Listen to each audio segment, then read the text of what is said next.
अस्सलाम वालेकुम नाजरीन।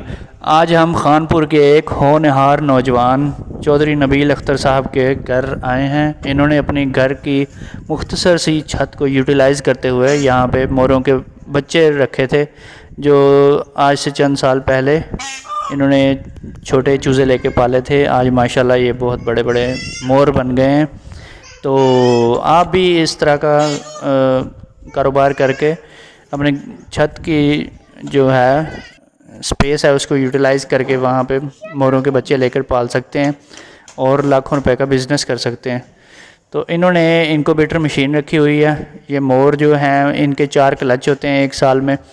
एक क्लच में 15 अंडे देते हैं, यानी कि साल में एक मोरनी जो है वो मादा मोरनी वो 60 अंडे देती है एक साल में। और अंडे जब देती है उस दौरान उसकी खुराक का ख़ास तौर पर ख़्याल रखना पड़ता है।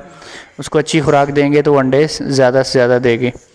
तो इस वीडियो में हम आपको बताएंगे कि ये उनको कौन सी खुराक वगैरह खिलाते हैं, और इनकी इनक्यूबेटर मशीन भी है, वो देखेंगे वो कैसे वर्किंग करती है, और इनके चूज़े भी देखेंगे। अगर आपने मोरों के बच्चे यानी चिक्स लेने हैं या अंडे लेने हैं तो फिर आप इनसे फ़ोन नंबर पर रब्ता भी कर सकते हैं। हम आपको इनका डिस्क्रिप्शन में फ़ोन नंबर देंगे, तो आप व्हाट्सएप पे भी ये अवेलेबल हैं। इनसे रब्ता करके इनसे मालूमात हासिल कर सकते हैं। तो आइए देखते हैं वीडियो में क्या क्या है।